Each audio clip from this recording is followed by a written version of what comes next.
Bismillahirrahmanirrahim. Assalamualaikum warahmatullahi wabarakatuh. Alhamdulillahirabbil alamin.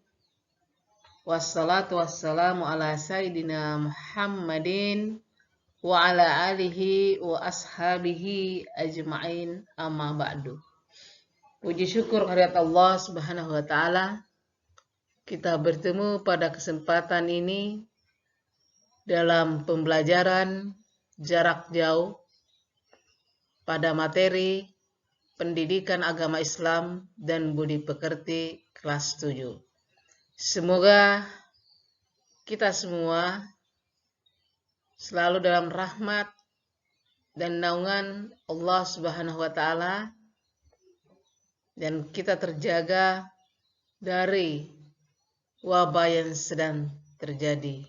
Dan semoga anak-anak semua bersiap mengikuti pembelajaran pada kesempatan ini. Bersama saya Ibu Siti Rahma, SAG, MAG, yang insya Allah akan mendampingi kalian dalam pembelajaran pendidikan agama Islam dan budi pekerti kelas 7 selama 1 tahun. Materi pertemuan pada kesempatan pertama adalah menuntut ilmu atau disebut dengan thalabul ilmi. Semoga anak-anak semua dapat mengikuti pembelajaran ini dan memahami beberapa materi yang Ibu sampaikan melalui video pembelajaran. Mohon kiranya dapat disimak dengan baik, dan jika terdapat sesuatu yang kurang dipahami, dapat kalian bertanya melalui media WhatsApp. Terima kasih. Silahkan kalian menyaksikan slide-slide berikutnya. Materi kita dengan tema menuntut ilmu, pokok bahasannya adalah pertama pengertian ilmu pengetahuan, kemudian yang selanjutnya adalah dalil tentang ilmu pengetahuan, hukum menuntut ilmu pengetahuan, kemudian macam-macam ilmu pengetahuan, keutamaan menuntut ilmu, kemudian pentingnya menuntut ilmu pengetahuan, balasan bagi yang menuntut ilmu, etika menuntut ilmu pengetahuan, pendapat Imam Syafi'i tentang ilmu pengetahuan dan dalam belajar menuntut ilmu, kemudian arti dan terjemahan Quran Surah Ar-Rahman ayat 33 dan Quran Surah Al-Mujadilah ayat 11. Lanjut, kandungan Quran Surah Ar-Rahman ayat 33 dan kandungan Quran Surah Al-Mujadilah ayat 11. Kemudian berikutnya adalah tentang tajwid, yaitu hukum bacaan alif lam dan mad. Demikian pokok bahasan pada pertemuan kita pada kesempatan dengan tema menuntut ilmu. Tujuan pembelajaran kita dengan tema menuntut ilmu: 1. Siswa dapat menjelaskan pengertian ilmu pengetahuan serta hukum menuntut ilmu. 2. Siswa dapat menghayati semangat menuntut ilmu pengetahuan sebagai implementasi Quran Surah Al-Mujadalah Surah ke-58 ayat 11 dan Quran Surah Ar-Rahman Surah ke-55 ayat 33. Yang ketiga, siswa dapat membaca dalil Al-Quran, Quran Surah Al-Mujadalah ayat 11 dan Quran Surah Ar-Rahman ayat 33, baik secara mufradat maupun secara keseluruhan, serta mampu menerjemahkannya. Yang keempat adalah siswa memahami kandungan ayat Quran Surah Al-Mujadalah ayat 11, kemudian Quran Surah Ar-Rahman ayat 33 tentang menuntut ilmu. Selanjutnya, yang kelima adalah siswa dapat menghafalkan Quran Surah Al-Mujadalah ayat 11 dan Quran Surah Ar-Rahman ayat 33. Jadi ayat ini kalian hafalkan. Itu sebagai penilaian keterampilan. Nanti akan ada Ibu tentukan kapan kalian menghafal dan kapan kalian menyetorkan hafalan kalian. Nah, lalu juga menghafalkan secara lancar itu hadis yang terkait dengan menuntut ilmu. Kemudian yang keenam adalah siswa dapat mengambil hikmah dari menuntut ilmu. Jadi kewajiban menuntut ilmu akan memberikan dampak positif atau hikmah yang positif dalam kehidupan kita. Pengertian ilmu pengetahuan. Ilmu pengetahuan menurut bahasa Inggris artinya sains. Kemudian kalau dalam bahasa Arab disebut al-ilmu. Jadi ilmu.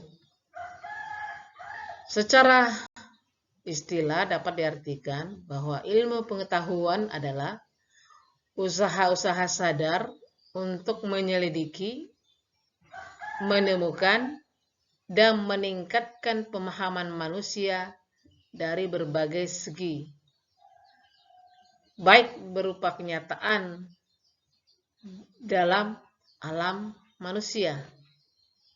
Jadi maksudnya adalah ilmu pengetahuan adalah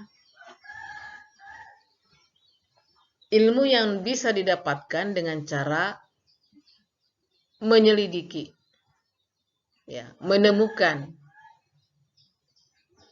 yang dari sana dapat meningkatkan pemahaman kita dari berbagai hal tentang kehidupan di alam ini. Hukum menuntut ilmu pengetahuan bagi kita seorang muslim yaitu adalah wajib. Sesuai dengan hadis yang berbunyi thalabul ilmi faridatun ala kulli muslimin. Kalian bisa mengikuti sekali lagi, ibu baca dan kalian mengikuti dari rumah. Bismillahirrahmanirrahim. Thalabul ilmi faridatun ala kulli muslimin. Menuntut ilmu itu wajib hukumnya bagi setiap seorang muslim. Hadis riwayat At-Tabrani. Ya. Dari hadis ini dapat kita pahami bahwa bagi setiap muslim, yang dimaksud di sini adalah laki-laki dan muslim perempuan, diwajibkan untuk menuntut ilmu pengetahuan tanpa kecuali. Karena dengan ilmu pengetahuan itu, seseorang akan mampu meraih apa yang dia inginkan dan dia cita-citakan.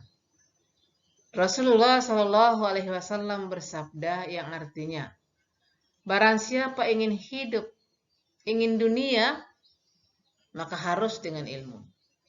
Barang siapa yang ingin akhirat, maka harus dengan ilmu. Dan barang siapa ingin keduanya, maksudnya di sini adalah ingin dunia dan ingin akhirat, maka harus dengan ilmu juga. Jadi ilmu ini adalah memiliki peranan yang sangat penting di dalam kehidupan setiap individu. Karenanya hukumnya adalah wajib. Wajib itu artinya tidak bisa diwakilkan. Jadi setiap kita punya kewajiban untuk menuntut ilmu. Oleh karena itu anak-anak semua ayo semangat dalam menuntut ilmu. Karena ini adalah bagian daripada kewajiban. Dan insya Allah setiap kewajiban yang kita laksanakan akan bernilai pahala di sisi Allah Subhanahu wa Ta'ala. Macam-macam ilmu pengetahuan. Nah, kita tadi sudah membahas tentang kewajiban menuntut ilmu.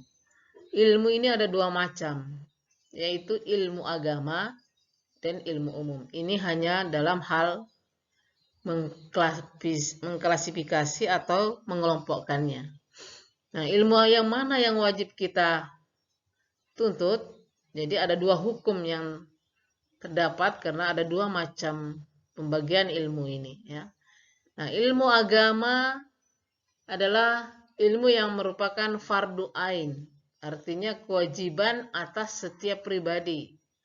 Siapapun diri kalian, siapapun kalian, dari profesi manapun, kalau mengaku sebagai seorang muslim, maka wajib atas kalian untuk belajar agama. Ilmu agama apa saja? Yaitu ilmu tentang ilmu tajwid, ini ilmu tentang membaca Al-Quran, ilmu tentang sholat, puasa, zakat, balago, nahu, saraf, dan lainnya yang berkaitan dengan agama Islam. Artinya ilmu-ilmu agama, ya. Ilmu hadis, ilmu tafsir, dan lain sebagainya. Terutama sekali adalah ilmu yang berkaitan pemahaman kita dalam hal beribadah dan bermuamalah, ya, yaitu ilmu tajwid, pemahaman tentang sholat, puasa, zakat, ya, nahwu sharaf, dan ilmu-ilmu lain yang berkaitan dengan agama Islam. Itu hukumnya wajib bagi kita. Kemudian ilmu umum. Ilmu umum itu yang terdiri dari apa? Ada matematika, IPA, IPS, ekonomi, politik, sastra, olahraga, seni, budaya, bahasa, kedokteran, antropologi, perbintangan, hukum, dan lainnya. Nah, menuntut ilmu ini adalah fardu kifayah. Artinya apa? Ketika kamu misalnya pembagian pembelajaran ini dapat dilakukan yaitu ketika sudah di kelas SMA. Ya, naik SMA itu ada penggolongan disiplin ilmu, ada ilmu sosial dan ada ilmu IPA. Nah, di sini apakah kalian masuk IPA atau masuk ilmu yang lainnya? Itu adalah fardu kifayah, artinya sebagian dari muslim yang berkumpulan orang banyak ini ada yang menuntut ilmu, ada yang jadi dokter, maka itu sudah terwakili bagi yang tidak menuntut ilmu. Tetapi seorang dokter atau seorang insinyur atau apapun disiplin ilmu secara umum, tetap hukumnya bagi kalian untuk menuntut ilmu agama yang disebut dengan fardu ain tadi. Ya. Etika dalam menuntut ilmu pengetahuan. Jadi dalam belajar menuntut ilmu ada beberapa etika yang harus dimiliki dan hendaknya dilaksanakan dalam mencari ilmu atau menuntut ilmu. Sebagai berikut yaitu, satu, mencintai ilmu yang sedang dipelajari. Jadi seorang siswa atau seorang penuntut ilmu harus mencintai ilmu. Karena adalah langkah awal untuk memahami selanjutnya. Yang kedua, harus menghormati orang yang memberikan ilmu atau guru. Jadi bukan hanya mencintai ilmunya, tapi yang memberikan ilmu pengetahuan itu juga harus kita hormati agar memudahkan kita dalam menerima ilmu pengetahuan. Yang ketiga, tidak boleh memotong pembicaraan saat guru sedang menjelaskan. Jadi etika dalam proses berlangsungnya proses belajar mengajar. Kalau ada hal-hal yang tidak kalian pahami, kalian bisa bertanya setelah selesai guru kalian menjelaskan. Yang keempat adalah mendengarkan penjelasan guru dengan serius. Jadi setiap proses pembelajaran yang berlangsung yang kalian terima, hendaklah kalian selalu menjaga etika dan selalu serius dalam belajar. Sehingga bisa mendapatkan hasil yang maksimal. Menurut pendapatnya Imam Syafi'i, ya, Imam Syafi'i mengungkapkan pendapatnya tentang hal-hal yang harus diperhatikan dalam menuntut ilmu. Sebagai berikut. Satu, memiliki kecerdasan. Jadi, memudahkan dalam menuntut ilmu adalah ketika satu orang itu memiliki kecerdasan akal dan juga kecerdasan hati. Jadi kecerdasan akal itu harus diasah dengan berpikir, menganalisa, mencoba, dan seterusnya. Kemudian kecerdasan hati itu adalah dengan cara meningkatkan peribadatan kita kepada Allah Subhanahu wa taala baik dengan sholat, puasa, zakat, dan lain sebagainya. Itu akan melahirkan kecerdasan hati. Yang kedua, bersungguh-sungguh atau ada niat. Jadi memang diniatkan, dibulatkan hati kita, tekad sungguh-sungguh untuk menuntut ilmu. Karena dalam menuntut ilmu itu ada banyak rintangan, tantangan, persoalan yang kita hadapi. Tapi dengan niat yang kuat, insya Allah akan selalu kita memiliki semangat untuk mencapai apa yang kita niatkan. Yang ketiga, sabar. Jadi kesabaran itu perlu. Karena dalam hidup ini tanpa sabar, maka sulit mencapai kesuksesan. Yang keempat, memiliki biaya. Tentu ya. Jadi menurut Imam Syafi'i, kalau kita mau belajar itu memang harus berkorban secara materi. Artinya apa? Kalian membeli peralatan belajar, membeli kebutuhan yang dibutuhkan dalam proses belajar, apakah itu buku, pensil, pulpen, dan lain sebagainya, itu hal yang normal, yang harus kalian upayakan. Yang kelima adalah memperhatikan petunjuk guru. Jadi seorang siswa atau pelajar atau penuntut ilmu adalah senantiasa memperhatikan apa yang menjadi arahan dari guru-gurunya. Sehingga dengan hal demikian akan mempermudah dia dalam proses belajar. Yang keenam adalah menuntut ilmu itu butuh waktu. Jadi waktu itu yang lama. Anda bisa bayangkan kita menuntut ilmu itu, bayangin kalau sudah mulai dari usia TK. Jadi usia 5 tahun, menuntut ilmu, masuk SD 6 tahun, masuk SMP 3 tahun, masuk SMA 3 tahun, sudah 12 tahun, tambah TK tadi 2 tahun, berarti sudah 14 tahun. Tambah kuliah misalnya 4 tahun, berarti sudah 18 tahun. Tambah lagi S2 misalnya 2 tahun, maka berarti sudah 20 tahun. Belum lagi kalau orang itu mau S3. Bisa menjadi 25 tahun kita menuntut ilmu. Atau bisa jadi waktunya ketika kita sudah berumur 40, 50 masih dalam proses menuntut ilmu. Jadi menuntut ilmu itu tidak bisa sebentar atau sekedarnya saja karena memang membutuhkan waktu. Nah, itu tentu semua membutuhkan kesabaran kita dalam belajar. Keutamaan menuntut ilmu pengetahuan. Jadi bagi penuntut ilmu, dia akan memiliki beberapa keutamaan. Di antaranya sebagaimana hadis Rasulullah sallallahu alaihi wasallam. Bismillahirrahmanirrahim. An Anasin radhiyallahu anhu qala qala Rasulullah sallallahu alaihi wasallam man kharaja fi talabil ilmi fahuwa fi sabilillahi hatta yarji'ah. Diriwayatkan dari Anas bin Malik radhiyallahu anhu, dia berkata, Rasulullah sallallahu alaihi wasallam bersabda, barang siapa pergi menuntut ilmu, maka dia berjuang di jalan Allah subhanahu wa ta'ala sampai pulang. Hadis riwayat Tirmizi. Jadi ketika kalian berangkat sekolah atau ketika kalian memulai sekolah, maka niatkanlah menuntut ilmu karena Allah. Barang siapa yang berniat menuntut ilmu karena Allah, maka insya Allah ya, dia disamakan dengan orang yang berjuang di jalan Allah sampai dia kembali. Nah, makanya ketika ada orang yang dalam perjuangannya menuntut ilmu sampai hijrah keluar dari kampungnya atau keluar dari negerinya ke luar negeri misalnya menuntut ilmu, kemudian dia wafat, maka dia wafat dalam keadaan syahid karena berjuang di jalan Allah. Luar biasa ya keutamaan bagi seorang penuntut ilmu. Semoga ini semua menjadikan kita lebih bersemangat dalam menuntut ilmu.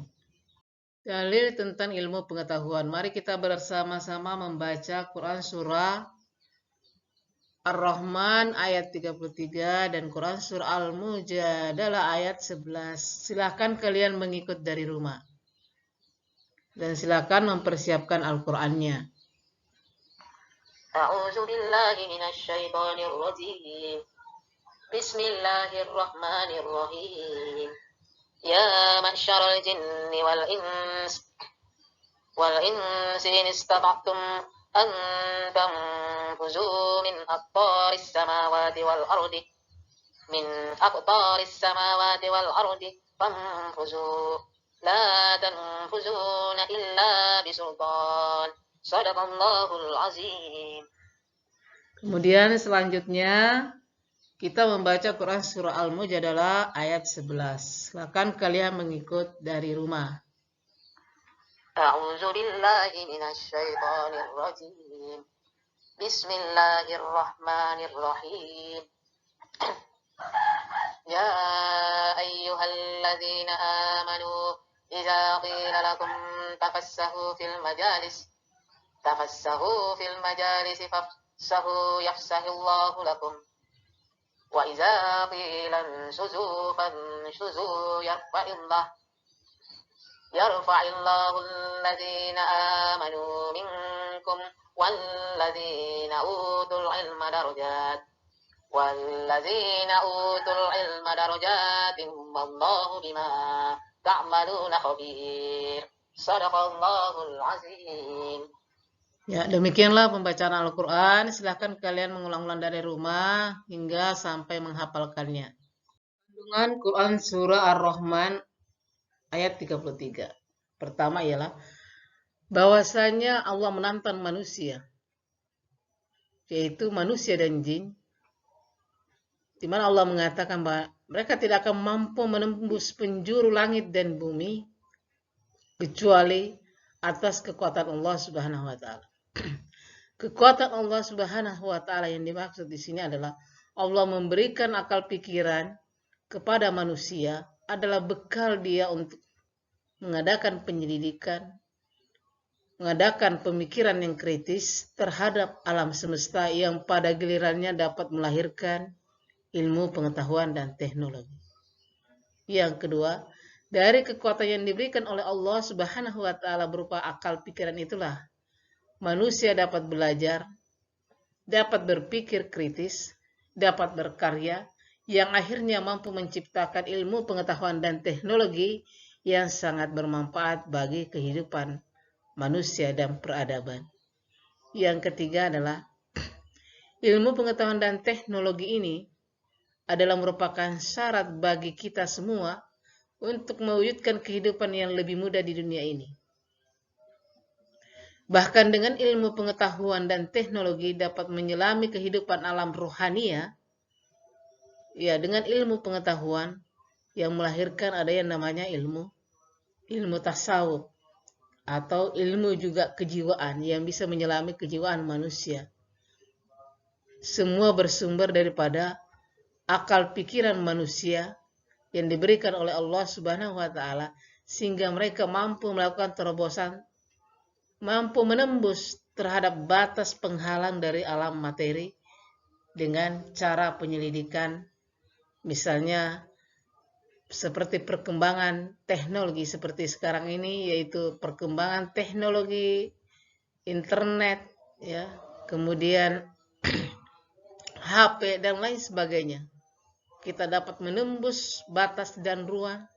Kita dapat berbicara dengan orang, kita bisa melihatnya, dia melihat kita, padahal kita berbeda tempat. Itulah kemajuan daripada teknologi yang dicapai oleh akal pikiran manusia.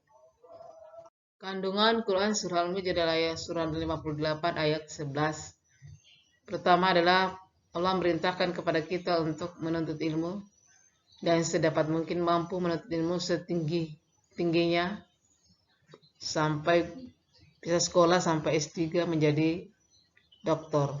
Kalau mampu, alhamdulillah. Yang kedua, kita diperintahkan juga untuk selalu beriman kepada Allah Subhanahu wa taala. Artinya, selain berilmu harus diiringi dengan keimanan. Karena ilmu tanpa iman tidak terarah. Sedangkan iman tanpa ilmu tidak sempurna. Berikutnya diperintahkan untuk memuliakan orang-orang yang beriman dan berilmu pengetahuan. Bahwasanya Allah Subhanahu wa taala akan mengangkat derajat siapa yang berilmu dan beriman. Jadi iman dan ilmu tidak bisa dipisahkan. Beriring, berjalan dan saling melengkapi. Balasan bagi orang yang menuntut ilmu pengetahuan sebagaimana yang disampaikan oleh Rasulullah Shallallahu Alaihi Wasallam dalam hadis yang berbunyi, Bismillahirrahmanirrahim.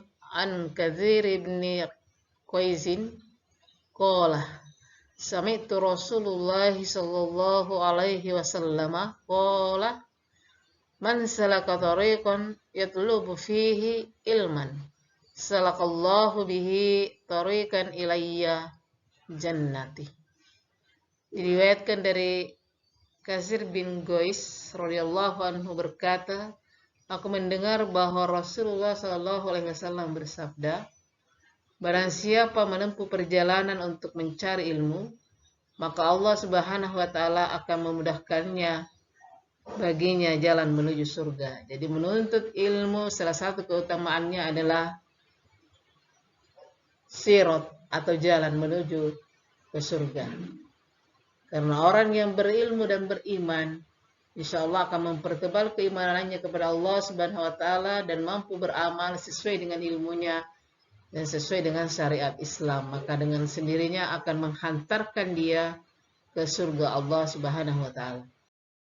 Arti mufradat Quran Surah Rahman ayat 33.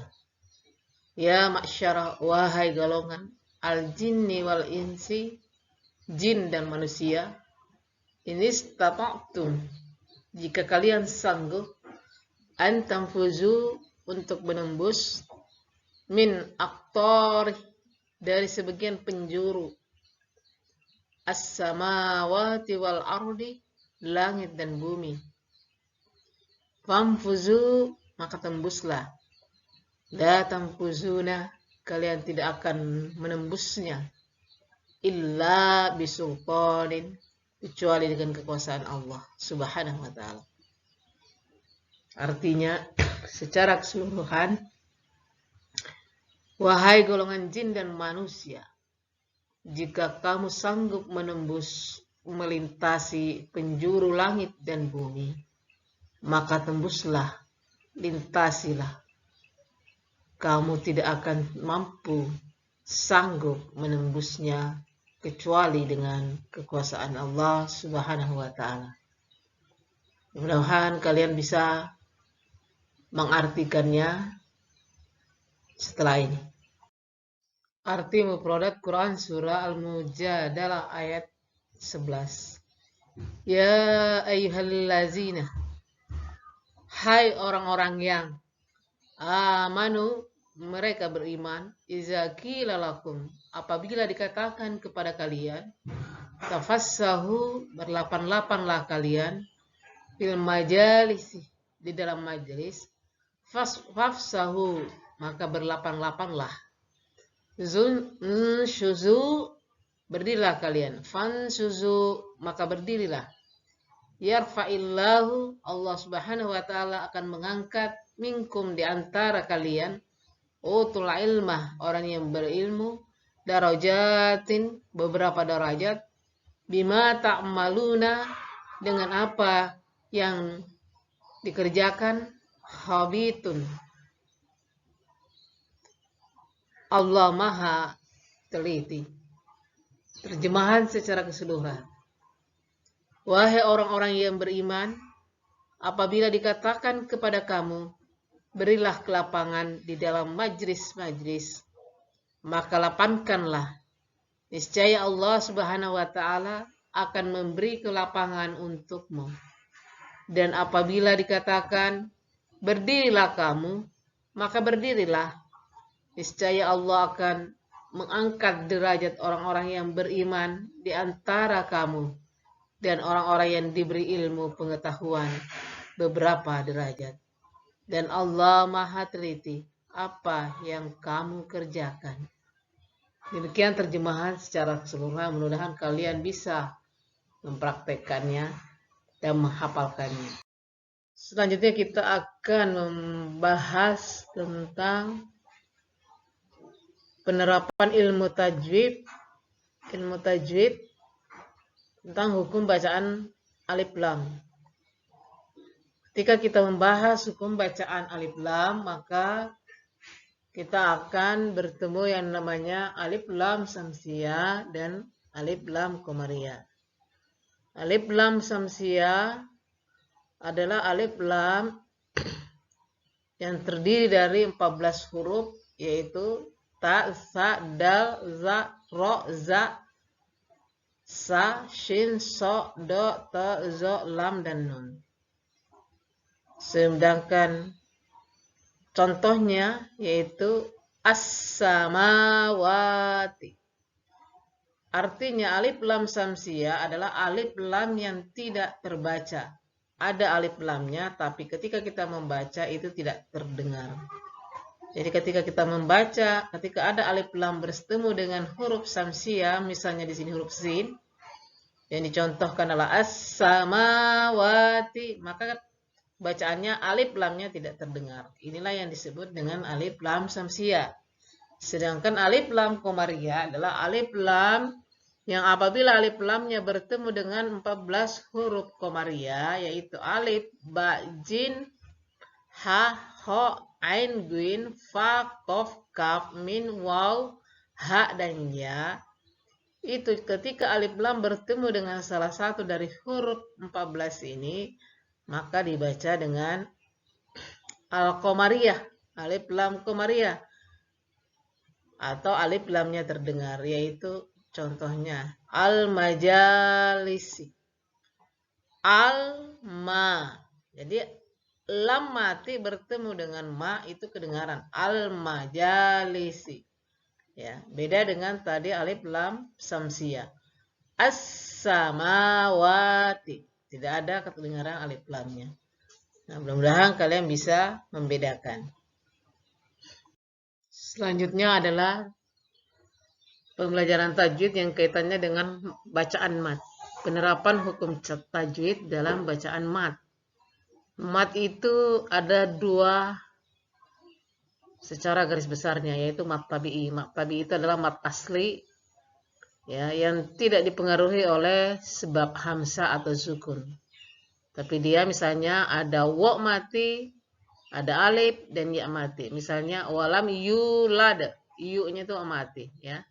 Atau misalnya ba, kalau ya mati misalnya abi. Nah, a, b-nya itu bapak saya, abi. Dari situ ada huruf ya. Itu mat tabi ini panjangnya 2 rakaat. Nah, kemudian mat yang kedua itu adalah mat far'i, yaitu mat yang dipengaruhi oleh sebab adanya huruf hamzah dan sukun. Mat yang dipengaruhi oleh huruf hamzah dan sukun ini terdiri dari 1. Mat wajib muttasil, yaitu mat yang apabila bertemu dengan hamzah dalam satu kata, maka ini disebut dengan mat wajib muttasil. Hukum membacanya harus panjangnya 2,5 alif atau 5 harokaat. Misalnya sawa as-sabil, wa-nya itu panjang karena ada seperti tanda bendera itu, itulah yang disebut dengan mat wajib yang harus dipanjangkan barisnya sebanyak 5 baris atau 2,5 alif. Jadi ibu ulangi lagi contohnya, cara membacanya sawa as-sabil. Namanya mat wajib muttasil itu tidak boleh dikurangi menjadi 3 atau 4, tapi wajib 5. Ya. Kemudian yang kedua adalah mat jais munfasil. Mat jais munfasil ini yaitu adalah mat yang bertemu dengan hamzah dalam kata yang terpisah. Nah, hukum membacanya ini boleh membacanya 3 harokaat sampai 5 harokaat. Artinya kalian membaca mat jais, jais itu artinya boleh, ya. Membacanya 3 atau 4 sampai 5 itu boleh. Contohnya, wa ma umiru illa, wa ma umiru illa, itu 5. Kalau mau membaca 3 saja, wa ma umiru illa, itu juga boleh. Ya, jadi minimal 3 harokaat. Kemudian yang ketiga adalah mat arid lisukun. Mat arid lisukun ini yaitu mat yang bertemu dengan huruf yang disukunkan karena waqaf.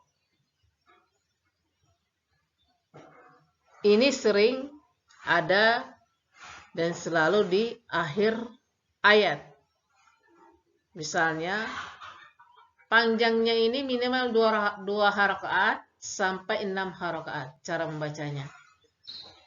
Rabbil alamin. 3 alif. Rabbil alamin. 6 alif boleh. Jadi 2 sampai 6 harokat. Kemudian mat iwat. Mat iwat itu apa? Yaitu bacaan panjang pada akhir ayat atau kalimat sebagai pengganti tanwin atau disebut dengan fathatain yang tidak berbunyi lagi karena bacaannya diwakafkan. Jadi fathatain yang tidak berbunyi tanwin lagi karena wakaf. Misalnya yang berada di akhir ayat. Aliman hakima. Tulisannya aliman hakiman. Tapi karena kita berhenti wakaf, maka bacanya aliman hakima. Ya, mudah-mudahan kalian bisa paham dan silakan praktekkan di setiap membaca Al-Quran. Bahasan terakhir kita sampailah pada pokok bahasan yaitu hikmah menuntut ilmu pengetahuan. Bagi kita orang-orang Islam, menuntut ilmu itu insya Allah memberikan manfaat yang sangat besar dalam kehidupan kita baik di dunia maupun di akhirat nanti. Di antaranya adalah orang yang berilmu akan mampu menyelesaikan persoalannya dibandingkan dengan yang tidak berilmu. Nanti kalian bisa merasakan seperti apa ya.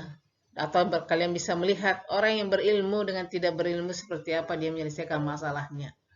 Yang kedua, Allah memberikan pahala dan kedudukan yang tinggi bagi penuntut ilmu. Pernah dibahas tadi bahwa orang yang menuntut ilmu diberikan keutamaan yaitu dibukakan jalan menuju surga. Itu salah satu daripada keutamaan menuntut ilmu. Yang ketiga, bagi orang yang berilmu menjadikan dirinya makin tawadu, insya Allah.